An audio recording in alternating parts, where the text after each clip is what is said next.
नमस्कार, स्वागत है आप सभी का सुजस सारांश की इस क्लास में।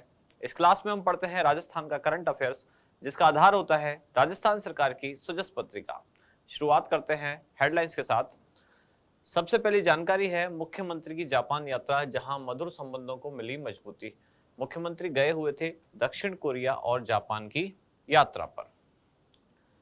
इसके बाद वहीं से अगली जानकारी, वहां जो राजस्थानी प्रवासी राजस्थानी है, उन्होंने मुख्यमंत्री से मुलाकात की।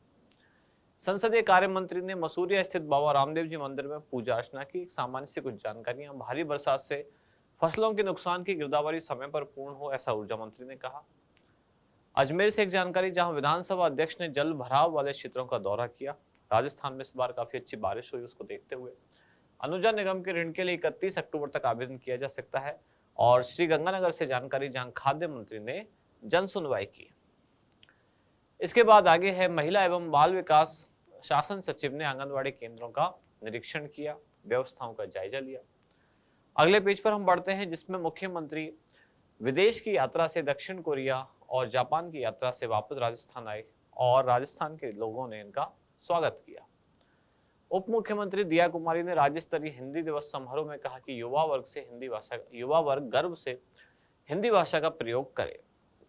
हमारे काम की जानकारी है आज कि आयुर्विज्ञान की शिक्षा अब हिंदी माध्यम में भी मिलेगी, यानी कि 2 मेडिकल कॉलेज ऐसे हैं, एक है जोधपुर और दूसरा बाड़मेर, जहां से अब हिंदी माध्यम में भी मेडिकल एजुकेशन आपको मिल सकेगी।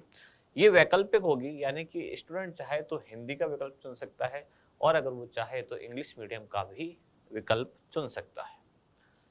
जल महोत्सव को लेकर अगली जानकारी है। जल झूलनी एकादशी जो कि मनाई गई 14 सितंबर को, इसी दिन आयोजित किया गया था पूरे प्रदेश में जल महोत्सव। इस दौरान क्या हुआ, प्रदेश में ऐसे जलाशय जो पूरे भर चुके हैं इस बार अच्छी बारिश को देखते हुए, साथ ही 385 बांध, यहां पर ये जल महोत्सव का आयोजन किया गया। आगे बढ़ते हैं। इसमें मुख्यमंत्री ने कुछ प्रतिभाओं का सम्मान किया और कहा, मेहनत से होनहार प्रतिभाएं देश समाज का नाम रोशन करती है। युवाओं को आगे बढ़ाने के लिए राज्य सरकार ने क्या क्या प्रयास किए, इनमें से कुछ प्रयासों की जानकारी दी गई है। जैसे कि 8वीं 10वीं और 12वीं कक्षा में मेरिट में आने वाले जो मेधावी विद्यार्थी हैं, इनको 3 साल तक इंटरनेट कनेक्टिविटी के साथ टैबलेट निःशुल्क वितरित किए जा रहे हैं।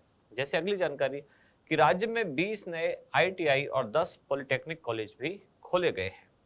ऐसे ही अटल इनोवेशन स्टूडियो की स्थापना के द्वारा रोजगार के नए अवसर विकसित हो रहे हैं और राज्य सरकार आने वाले 5 साल में सरकारी एवं निजी क्षेत्र को मिलाकर 10 लाख रोजगार के अवसर उपलब्ध कराएगी। मुख्यमंत्री ने दी रेवासा धाम में पुष्पांजलि। इसके बाद आगे बढ़ते हैं, जहां जन आकांक्षाओं को पूरा करने के लिए राज्य सरकार प्रतिबद्ध, ऐसा मुख्यमंत्री ने कहा। और मुख्यमंत्री ने बताया कि 17 सितंबर को पूरे प्रदेश में मुख्यमंत्री रोजगार उत्सव का आयोजन किया जाएगा। यहाँ जानकारी दी गई है प्रधानमंत्री आवास योजना को लेकर और लास्ट में बताया गया है 17 सितंबर से होगी स्वच्छता ही सेवा अभियान की शुरुआत, जो कि 17 सितंबर से शुरू होकर 2 अक्टूबर तक चलेगा। इसके बाद मुख्यमंत्री ने जो प्रवासी राजस्थानियों से मुलाकात की, इसमें प्रवासी राजस्थानियों की भूमिका राजस्थान में निवेश आकर्षित करने में अहम होगी। फिर देखते हैं हमारा इंडेक्स।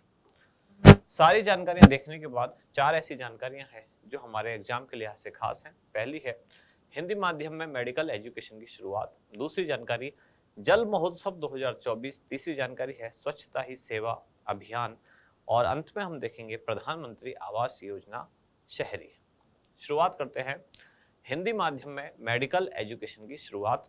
अब राजस्थान ऐसा प्रदेश बना है जहां के मेडिकल कॉलेज में अब हिंदी माध्यम में भी अध्ययन की सुविधा उपलब्ध होगी। ये शुरुआत हो रही है जोधपुर मेडिकल कॉलेज और बाड़मेर मेडिकल कॉलेज से। राज्य सरकार ने इस वर्ष यानी कि अपने बजट में 2024-25 में घोषणा की थी कि प्रदेश के जो कॉलेज हैं, मेडिकल कॉलेज हैं, उनमें अब हिंदी माध्यम में भी पढ़ने का विकल्प होगा, जिसकी शुरुआत अब की जा रही है जोधपुर और बाड़मेर से। ये सुविधा जो है विकल्प के तौर पर होगी। विद्यार्थियों के पास ये विकल्प होगा, वह चाहे तो हिंदी चूज कर सकते हैं या फिर चाहे तो अंग्रेजी विषय का या अंग्रेजी माध्यम का चयन कर सकते हैं, जिसकी घोषणा की गई थी राज्य के बजट 2024-25 में। और अब इस घोषणा को धरातल पर उतारा गया है हिंदी दिवस यानी कि 14 सितंबर 2024 के अवसर पर। अगली जानकारी, जल महोत्सव 2024 जो कि मनाया गया 14 सितंबर 2024 को। इस दिन थी जल झूलनी एकादशी। क्या था महोत्सव? तो इस वर्ष जैसा कि राजस्थान में काफी अच्छी बरसात हुई, तो राजस्थान के जो जलाशय पूरी तरह से भर गए और ऐसे बांध जो पूरी तरह से भर गए, उन पर जल महोत्सव का आयोजन किया गया। प्रदेश के पूर्ण भरे जलाशय और 385 बांधों पर इसका आयोजन किया गया। इस कार्यक्रम में जल संरक्षण पर जागरूकता से संबंधित कुछ जानकारियां दी गई। जन जन की भागीदारी सुनिश्चित करने के लिए पूरे राज्य में ग्राम पंचायत स्तर और जिला स्तर पर कार्यक्रम आयोजित किए गए। साथ ही एक और कार्यक्रम है जिसका नाम है रन ऑफ वाटर ग्रिड।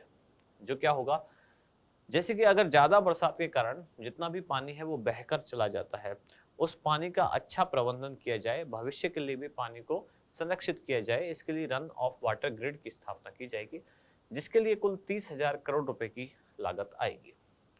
एक खास जानकारी दी गई है कि इस वर्ष राजस्थान में सामान्य से लगभग 64% अधिक, अगर एग्जैक्ट आंकड़ा बोला जाए तो 63.71% अधिक बारिश हुई है, जिससे प्रदेश के बांध अपनी कुल क्षमता का 84.88% तक भर चुके हैं और 385 बांध ऐसे हैं जो ओवरफ्लो हुए।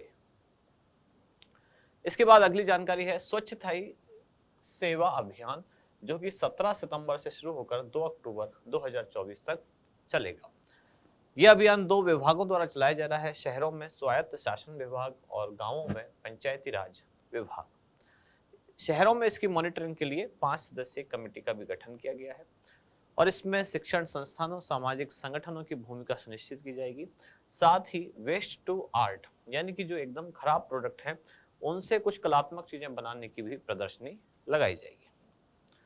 अगली जानकारी है प्रधानमंत्री शहरी आवास योजना या प्रधानमंत्री आवास योजना शहरी, जो कि शुरू हुई थी 25 जून 2015 को। योजना की पहले मूल अवधि रखी गई थी 31 मार्च 2022, जिसको बढ़ा दिया गया है कब तक? 31 दिसंबर 2024 तक। जिसका उद्देश्य है, यह पहले इसके पात्र वर्ग कौन कौन से हैं, तो शहरी क्षेत्रों में जो झुग्गियों में रहने वाले लोग हैं, आर्थिक रूप से कमजोर वर्ग या निम्न आय वर्ग के जो लोग हैं, साथ ही मध्यम आय समूह के जो लोग हैं, ये सभी इसके पात्र हैं। योजना के तहत केंद्र सरकार की ओर से 1,50,000 तथा राज्य सरकार की ओर से 25,000 रुपए की सहायता दी जाती है। इस तरह इस योजना में पक्का मकान बनाने के लिए कुल 1,75,000 रुपए की आर्थिक सहायता दी जाती है। आज का अभ्यास प्रश्न, हिंदी माध्यम में मेडिकल एजुकेशन की शुरुआत निम्नलिखित में से किन मेडिकल कॉलेजों में की जा रही है? आपके ऑप्शन है जयपुर तथा उदयपुर, जोधपुर तथा बाड़मेर, जयपुर तथा जोधपुर या फिर उदयपुर तथा कोटा। क्या होगा इसका सही उत्तर, ये आप बताएं कमेंट्स में। अब मिलते हैं कल अगली न्यूज के साथ अगली क्लास में। धन्यवाद।